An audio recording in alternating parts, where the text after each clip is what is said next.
शांति। आज 13 जनवरी 2024 के बाबा के अनमोल मधुर महावाक्य सुनेंगे। आज की मुरली में बाबा ने हम बच्चों को आत्म उन्नति की विधि बताई है। बाबा कहे दुनिया के अंदर लोग स्थूल उन्नति को पाने की विधि अपनाते हैं, लेकिन तुम बच्चों को निरंतर अपनी आत्म उन्नति का ख्याल करना है।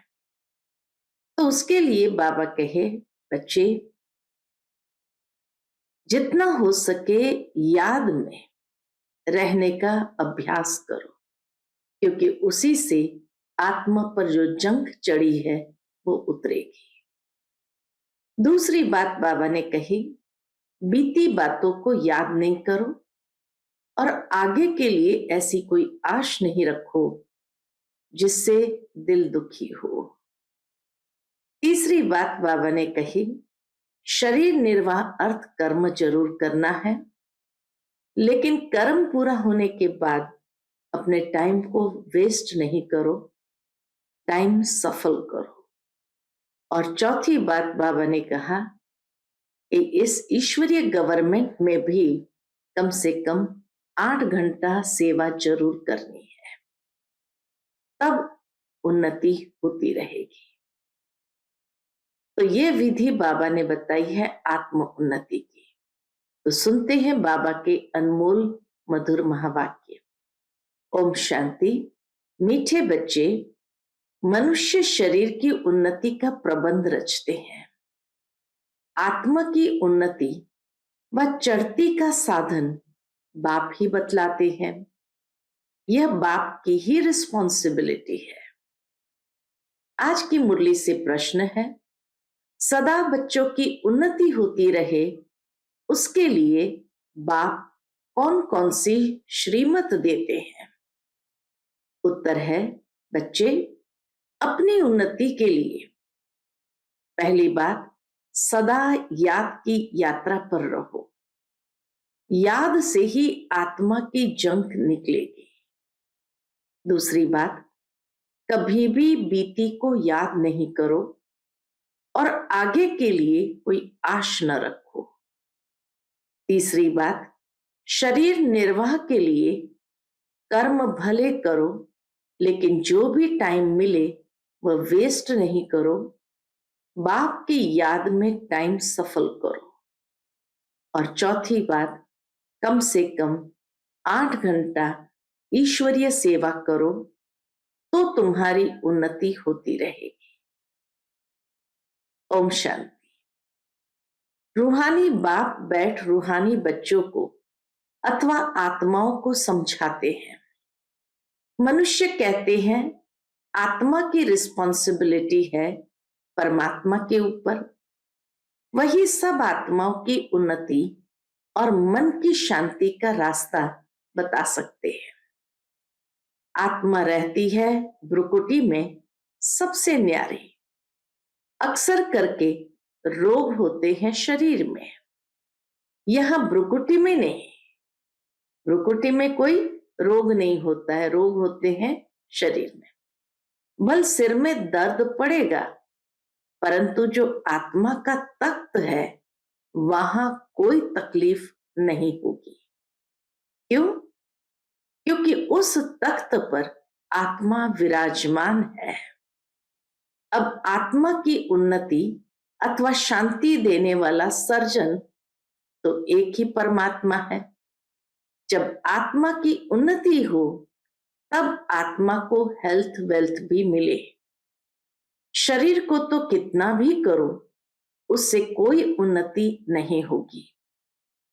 शरीर की कुछ न कुछ हिटपिट तो रहती ही है। आत्मा की उन्नति तो सिवाय बाप के कोई कर न सके।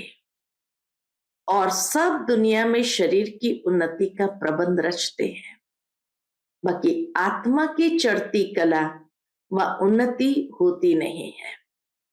वह तो बाप ही सिखलाते हैं। दुनिया में उसके लिए मनुष्य के पास कोई तरीका नहीं है, ये बाप ही सिखलाते हैं। सारा मदार आत्मा पर है। आत्मा ही 16 कला बनती है, फिर आत्मा ही बिल्कुल कला रहित हो जाती है। 16 कलाएं बनती है, फिर कला कम कैसे होती है? यह भी बाप ही समझाते हैं। बाप कहते हैं, सतयुग में तुमको बहुत सुख था, आत्मा चढ़ती कला में थी, और सत्संगों में आत्मा की उन्नति कैसे हो, यह बात नहीं समझाई जाती है। वह जिस्मानी नशे में रहते हैं, देह अभिमान है। बाप तुमको देही अभिमानी बनाते हैं। आत्मा जो तमो प्रधान बनी है, उनको सतो प्रधान बनाना है। यहाँ सब है रूहानी बातें, वहां है जिस्मानी बातें। सर्जन लोग एक हार्ट निकाल दूसरा डालते हैं, उनका आत्मा से कोई ताल्लुक नहीं। आत्मा तो भ्रुकुटी में रहती है, उनका ऑपरेशन आदि कुछ नहीं होता। मनुष्य हार्ट का ऑपरेशन कर सकते, ब्रेन का भी कर सकते, लेकिन बाबा कहे आत्मा भ्रुकुटी में रहते उनका ऑपरेशन कोई हो नहीं सकता। अच्छा, बाप समझाते हैं कि आत्मा की उन्नति तो एक ही बार होती है। आत्मा की उन्नति तो एक ही बार होती है। आत्मा जब तमो प्रधान हो जाती है, तब आत्मा की उन्नति करने वाला बाप आता है। उनके बिगर किसी भी आत्मा की चढ़ती कला हो न सके। ये इस ड्रामा का कायदा ही नहीं है कि बाप के बिगर और कोई आत्मा की चढ़ती कला की विधि बताए। बाप कहते हैं, ये छीछी तमो प्रधान आत्माएं मेरे पास आ न सके। तुम्हारे पास जब कोई आते हैं तो कहते हैं शांति कैसे मिले अथवा उन्नति कैसे हो, परंतु यह नहीं जानते कि उन्नति के बाद हम कहाँ जाएंगे। ये भी नहीं जानते कि आत्म उन्नति होने के बाद कहाँ जाएंगे, क्या होगा। पुकारते हैं, पतित से पावन बनाओ, जीवन मुक्ति धाम में ले जाओ, तो आत्माओं को ही ले जाएंगे ना। शरीर तो यहां खत्म हो जाएंगे, परंतु ये बातें किसकी बुद्धि में नहीं है। यह है ईश्वरीय मत, बाकी वह सब है मानव मत। ईश्वरीय मत से एकदम आसमान में चढ़ जाते हो, अर्थात इतनी ऊंची अवस्था को प्राप्त कर लेते हैं शांति धाम सुख धाम में। फिर ड्रामा अनुसार नीचे भी उतरना ही है। आत्मा की उन्नति के लिए बाप के सिवाय और कोई सर्जन नहीं। सर्जन फिर तुमको आप समान बनाते हैं। कोई तो बहुतों की उन्नति अच्छी करते हैं, कोई मीडियम, कोई थर्ड, औरों की उन्नति करते हैं। नंबरवार तो बाबा कहे सब है ही। आत्माओं की उन्नति का जवाबदार है ही एक बाप। दुनिया में यह किसको मालूम नहीं है। बाप कहते हैं, इन साधुओं आदि का भी उद्धार करने में आता हूं।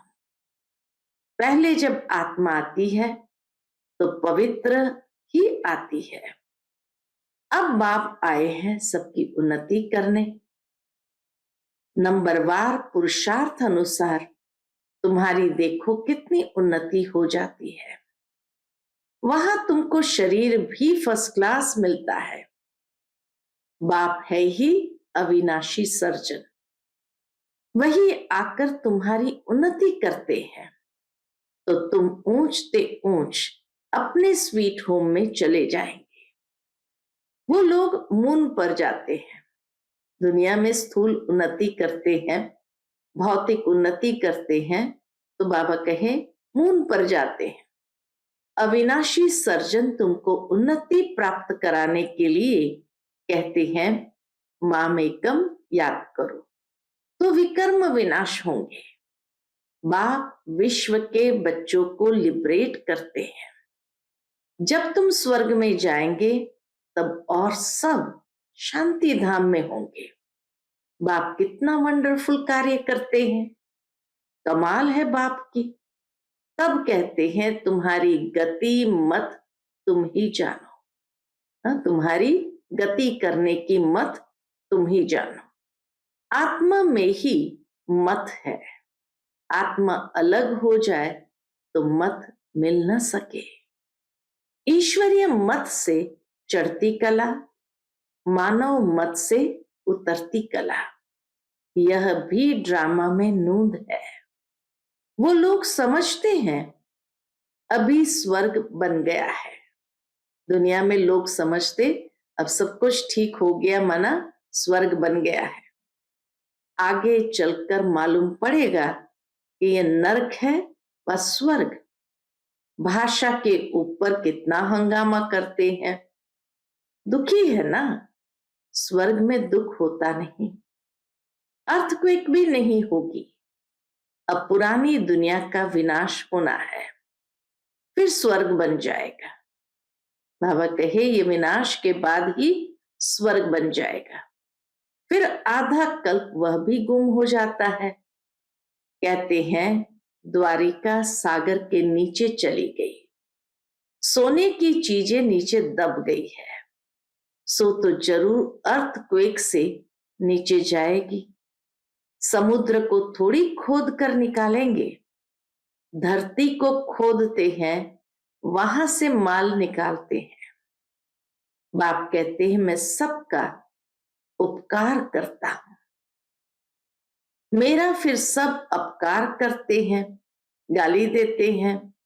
मैं तो अपकारी का भी उपकार करता हूं, तो मेरी जरूर महिमा होनी चाहिए। भक्ति मार्ग में देखो कितना मान है। तुम बच्चे भी बाप की कितनी महिमा करते हो। चित्र में 32 गुण दिखाए हैं, शिव बाबा के चित्र में 32 गुण दिखाए हैं।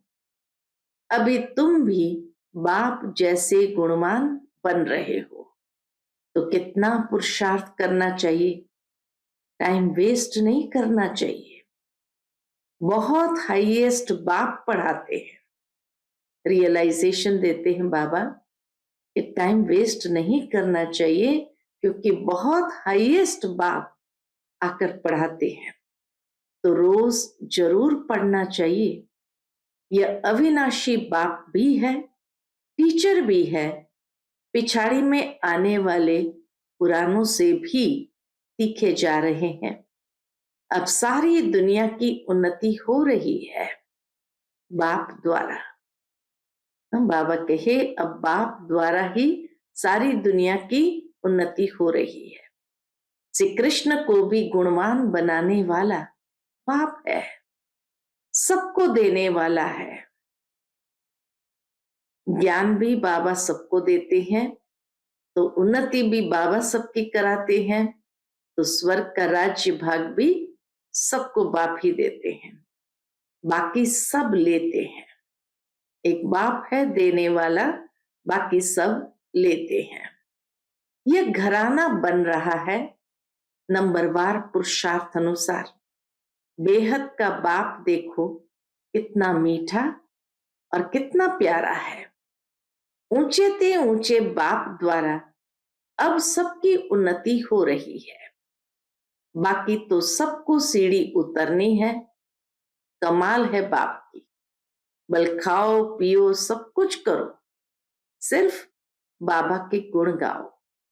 ऐसे नहीं बाबा की याद में रहने से खाना नहीं खा सकते। रात को फुर्सत बहुत मिलती है, 8 घंटा तो फुर्सत है रात्रि के समय में।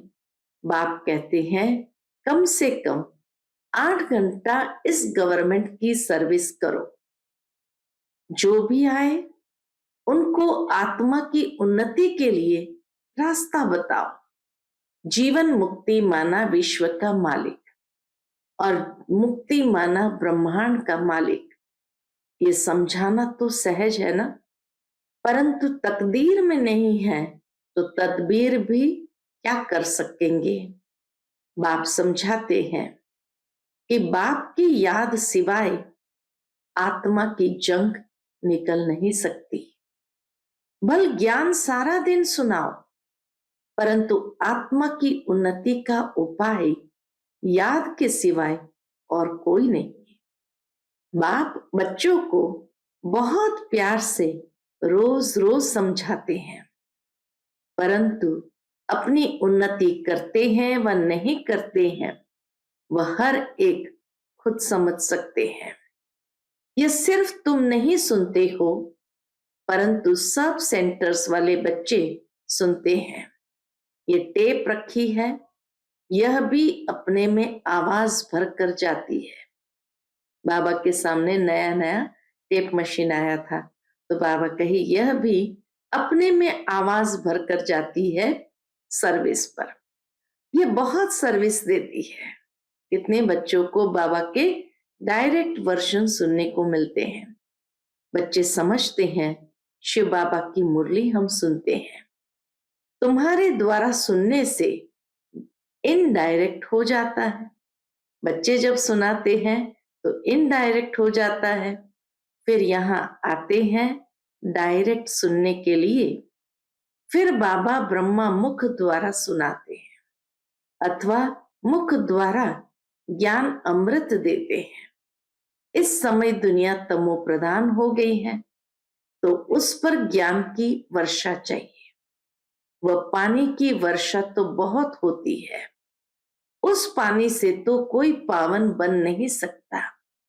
यह है सारी ज्ञान की बात। बाप कहते हैं अब जागो। बाबा कहते अभी बच्चों को अब जागो, मैं तुमको शांति धाम ले जाता हूं। आत्मा की उन्नति भी इसमें है, बाकी सब है जिस्मानी बातें। रूहानी बातें सिर्फ तुम ही सुनते हो। पदमपति भाग्यशाली सिर्फ तुम ही बनते हो। बाप है गरीब निवास, गरीब ही सुनते हैं।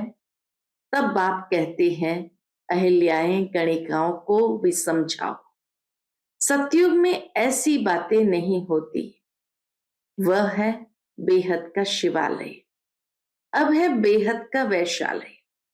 बिल्कुल ही तमो प्रधान है, इससे जास्ती मार्जिन नहीं है। बेहद के तमो प्रधान से बेहद के सतो प्रधान बनना है। अब इससे ज्यादा तमो प्रधान होने की बाबा के मार्जिन नहीं है। अब इस पतित दुनिया को चेंज होना है। भारत में राम राज्य और रावण राज्य होता है। जब अनेक धर्म हो जाते हैं तब अशांति हो जाती है, लड़ाई तो लगती ही रहती है। अब तो बहुत जोर से लड़ाई लगेगी। बाबा कहे लड़ाई तो लगती रहती है, लेकिन अभी अंतिम समय में बहुत जोर से लड़ाई लगेगी। कड़ी लड़ाई लग फिर बंद हो जाएगी, क्योंकि राजाई भी स्थापन हो, कर्मातीत अवस्था भी हो।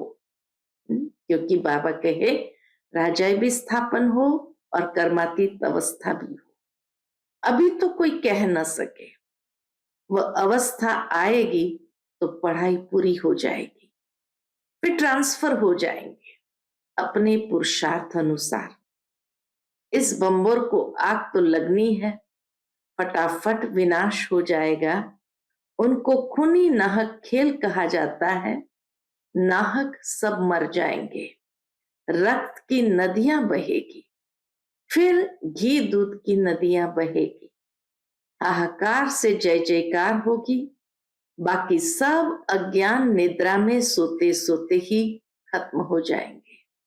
बड़ी युक्ति से स्थापना होती है, विघ्न भी पड़ेंगे, अत्याचार भी होंगे। अब माताओं द्वारा स्वर्ग का द्वार खुलता है तो पुरुष भी बहुत, परंतु माता जन्म देती है तो उनको पुरुष से इजाफा ज्यादा मिलता है। जन्म देती है इसलिए पुरुषों से इजाफा ज्यादा मिलता है। स्वर्ग में तो नंबरवार सब जाएंगे, कोई 2 जन्म मेल के भी बन सकते हैं। हिसाब किताब जो ड्रामा में नूंद है वही होता है। आत्मा की उन्नति होने से कितना फर्क पड़ जाता है। कोई तो एकदम हाईएस्ट बन जाता है, कोई तो बिल्कुल लोएस्ट, कहाँ राजा तो कहाँ प्रजा। मीठे मीठे बच्चों को बाप समझाते हैं, अब पुरुषार्थ करो, योग से पवित्र बनो, तब धारणा हो मंजिल बहुत ऊंची है। अपने को आत्मा समझ बहुत प्यार से बाप को याद करना है। आत्मा का परमात्मा के साथ लव है ना, यह है रूहानी लव, जिससे आत्मा की उन्नति होती है। जिस्मानी लव से गिर पड़ते हैं, तकदीर में नहीं है तो भागंती हो जाते हैं। यज्ञ की बड़ी संभाल चाहिए। माताओं की पाई पाई से यज्ञ की सर्विस हो रही है। यहाँ गरीब ही शाहूकार बनते हैं। सारा मदार पढ़ाई पर है। तुम अभी सदा सुहागिन बनती हो, यह सबको फीलिंग आती है। माला का दाना बनने वालों को कितनी अच्छी फीलिंग चाहिए। बाबा कहीं माला का दाना बनना है तो कितनी अच्छी फीलिंग चाहिए। शिव बाबा को याद करते सर्विस करते रहो तो बहुत उन्नति हो सकती है। शिव बाबा की सर्विस में शरीर भी न्यौछावर करना चाहिए। सारा दिन नशा रहे, ये मासी का घर नहीं है। देखना है हमने अपनी कितनी उन्नति की है। बाबा कहते बीती को याद न करो, आगे की कोई आश मत रखो।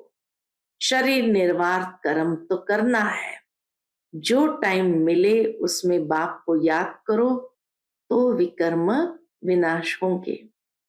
बाप बांधेलियों को भी समझाते हैं कि तुम्हें पति को बहुत नम्रता से प्यार से समझाना है।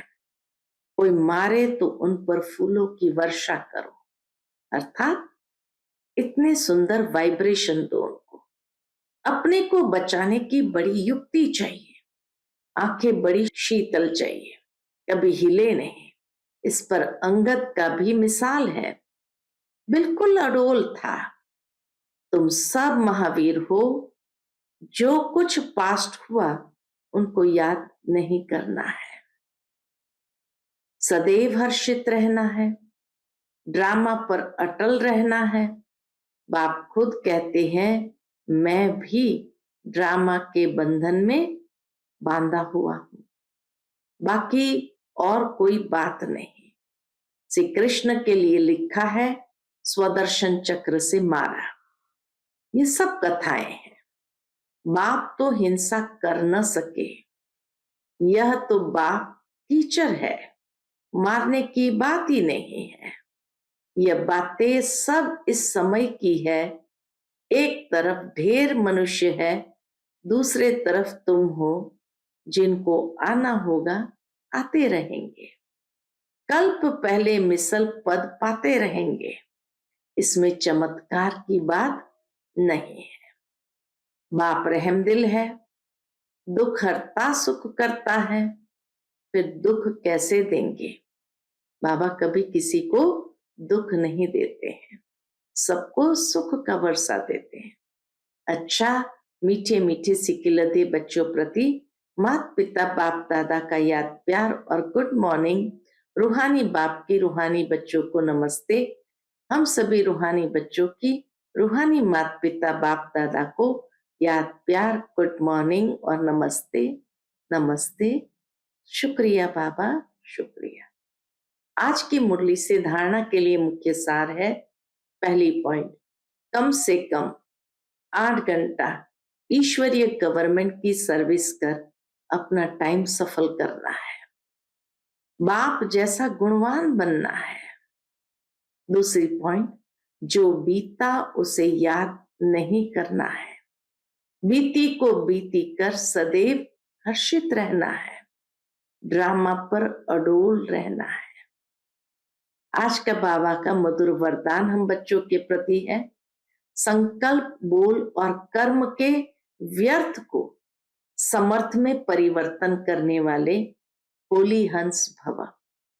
संकल्प, बोल और कर्म के व्यर्थ को समर्थ में परिवर्तन करने वाले होली हंस भव। होली हंस का अर्थ है संकल्प, बोल और कर्म के व्यर्थ को समर्थ में परिवर्तन करने वाले, क्योंकि व्यर्थ जैसे पत्थर होता है, पत्थर की वैल्यू नहीं, रत्न की वैल्यू होती है। होली हंस फौरन परख लेता कि ये काम की चीज नहीं है, ये काम की है। कर्म करते सिर्फ यह स्मृति इमर्ज रहे कि हम राजयोगी, नॉलेजफुल आत्माएं, रूलिंग और कंट्रोलिंग पावर वाली है, तो व्यर्थ जा नहीं सकता। तो बाबा कहे व्यर्थ मुख से जा नहीं सकता। ये स्मृति होली हंस बना देंगी। आज का स्लोगन है, जो स्वयं को इस देह रूपी मकान में मेहमान समझते हैं, वही निर्मोही बन रह सकते हैं। जो स्वयं को इस देह रूपी मकान में मेहमान समझते हैं, वही निर्मोही रह सकते हैं। आज का अव्यक्त इशारा, अव्यक्त साइलेंस द्वारा डबल लाइट फरिश्ता स्थिति का अनुभव करो। जैसे जब कोई ऐसा दिन होता है तो चलते फिरते ट्रैफिक को भी रोक कर 3 मिनट साइलेंस की प्रैक्टिस कराते हैं।